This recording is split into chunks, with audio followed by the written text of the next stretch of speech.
Hello दोस्तों मैंने अभी अभी फोनी लिव पर अनदेखी का सीजन 3 देखकर कंप्लीट किया है। टोटल 8 एपिसोड हैं, 35-40 मिनट की लेंथ है प्रत्येक एपिसोड की।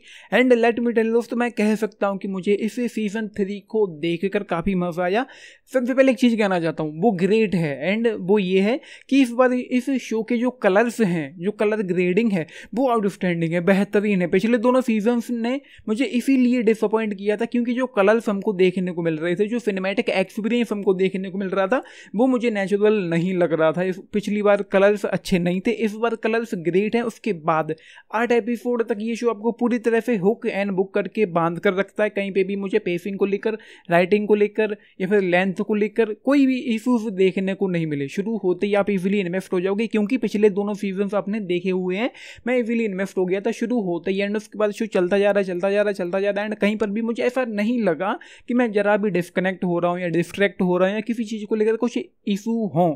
बाकी कहानी जो है वो कुछ इंटरेस्टिंग सी है। इस बार कुछ चीज़ें अतीत को लेकर भी होती हैं, बिजनेस को लेकर भी होती हैं। कुछ एक दो किरदार थे जिनको लेकर थोड़ी सी गुस्सा भी आती है कि ये जो हरकतें कर रहा है, जैसे कि तेजी, उससे आपको एक चिढ़ सी हो जाएगी। एंड उसके बाद वो एक कैरेक्टर और था सलोनी, उससे भी आपको एक चिढ़ होगी। एंड एक दो किरदारों की यहाँ पर मौत हुई, जैसे कि 2 महिलाएं थी जो एक बंदी अंत के एपिसोड में मारी गई थी। एक को किसी उसके चाहने वाले ने ही मारा था, एक था पुलिस वाला जो शूट आउट में मारा गया था। तो 3 किरदारों को लेकर थोड़ा बुरा फील होता है कि ये कुछ ज़्यादा हो गया। बाकी जो कैरेक्टर्स हैं, जो दुनिया है, जिस तरीके से शो चलता जा रहा है, वो कुछ काफ़ी अच्छा। एंड एक चीज़ और है, एक मोमेंट था तीसरे एपिसोड में जब, आई एम सॉरी मुझे स्पॉइलर देना पड़ेगा लेकिन डिटेल में नहीं जाऊंगा, ऊपर से थोड़ा बताने की कोशिश करता हूँ। पापा जी का जो किरदार है हर्ष छाया का, जिन्होंने उसको प्ले किया है, पापा जी को, सीजन 3 के सेकंड एपिसोड में हमको जाकर पता चलता है कि पापा जी का नाम सुरेंद्र सिंह अटवाल हैगा। ये तीसरे सीजन के दूसरे एपिसोड में हमको पता चलता है। उससे पहले तक तो हमको यही पता था कि पापा जी। तो एक सीन था जब पापा जी को वहाँ से भागना पड़ता है, मनाली से वो काजा पहुँच जाते हैं लकी के साथ। फिर पुलिस को खबर लग जाती है कि अच्छा ये लोग वहाँ पर हैं। पुलिस पीछे आती है एंड ये बात रिंकू को मालूम पड़ जाती है कि पुलिस वहाँ तक पहुँच रही है। तो रिंकू यूँ कर रहा है कि जो बंदा था बिलाल था, जिसके फ़ोन को वो लोग ट्रेस करके वहाँ तक पहुँच रहे थे, तो वो पूरी की पूरी टीम को ही, पापा जी को और लकी को और बिलाल को हॉस्पिटल भेज देता है। जबकि वो चाहता, वो उसने इसलिए भेजा था ताकि पापा जी हॉस्पिटल में जाके भर्ती हो जाएं, पुलिस वाले उनको गिरफ्तार नहीं कर पाएंगे। लेकिन मैं ये समझ नहीं पा रहा हूँ कि रिंकू जैसा बंदा ये गलती कैसे कर सकता है। हम जाहिर सी बात है ये कहानी है, उसको उस तरीके से लेकर जाना है, लेकिन किरदार जो कर रहा है वो हमको होना चाहिए, लगना चाहिए कि ये काम ये किरदार नहीं कर सकता, या इसने किया है तो क्यों किया है। वो क्या कर रहा था कि वो चाहता तो बिलाल को गाड़ी से निकाल कर कहीं पर भी भेज सकता था या उसके फ़ोन को कहीं पर भी फेंक सकता था। लेकिन वो क्या करता है कि बिलाल को और उसके फ़ोन को, जिससे कि वो पुलिस वाले उसको ट्रेस कर रहे हैं, और पापा जी को हॉस्पिटल भेज देता है। ये मुझे हजम नहीं हुआ कि ये बंदा ऐसी हरकत कैसे कर सकता है, ऐसी गलती कैसे कर सकता है। एंड उसके सबटाइटल्स को लेकर एक इशू मुझे यहाँ पर देखने को मिला।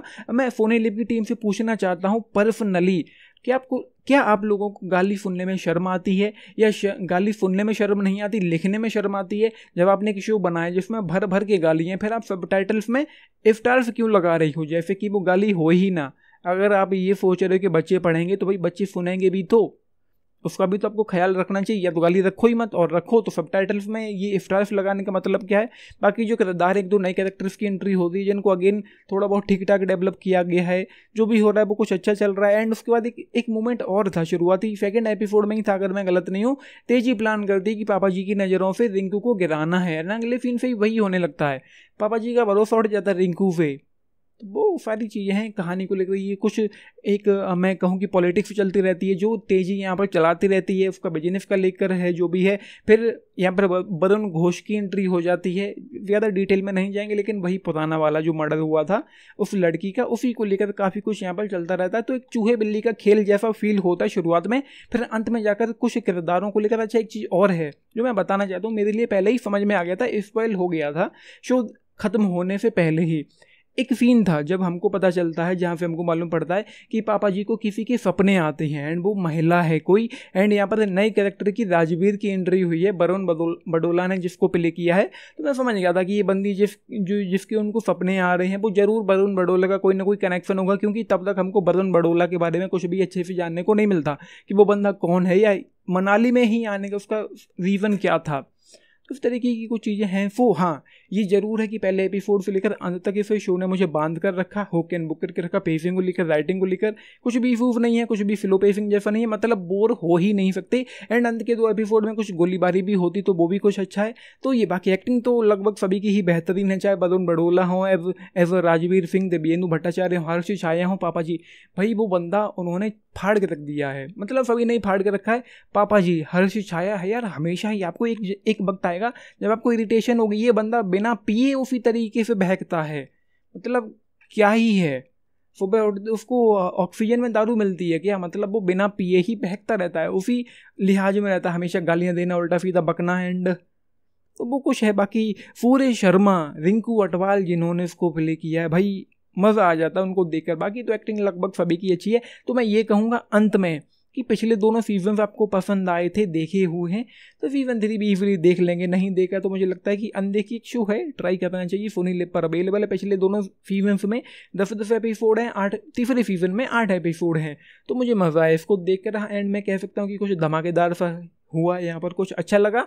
एंड हाँ, मैं यही कहूँगा कि पिछले दोनों सीजन्स देखे हैं तो डेफिनेटली देखना चाहिए, मुझे लगता है आपको मज़ा आएगा। सो 3.5 स्टार आउट ऑफ 5 इस शो के लिए। बाकी पूरी तरह से 18+ भर भर के यहाँ पर गालियाँ हैं। तो ये सारी चीज़ें खत्म होते होते, और हाँ आप पूछें अगले सीज़न का क्या, तो खत्म होते होते उन्होंने कोई बहुत बड़ा क्लिफ हैंगर नहीं छोड़ा है, लेकिन सीज़न 4 आ सकता है। वो ऐसे इसको छोड़ेंगे नहीं कि फिर शो को बीच में ही वो छोड़ दें। एंड इस शो में एक इंटेंसिटी भी है, एक्साइटमेंट भी है, किरदारों के साथ कुछ अच्छा बुरा होता है तो एक फ़र्क भी पड़ता है। तो ये है, आपने देखा है। लेकिन बताना 10 में से अगर आप लोग पूछें 7.5 स्टार आउट ऑफ 10 सीज़न 3 के लिए तो देखा है। लेकिन बताना बाकी लाइक शेयर सब्सक्राइब भी करना चैनल को, वीडियो को। And this is Nitish channel fining up, thank you. And मैं अंत में कहूँगा कि मेरा एक्सपीरियंस काफ़ी अच्छा रहा इस सीज़न 3 के लिए। सो ये है मेरा टिक, थैंक यू।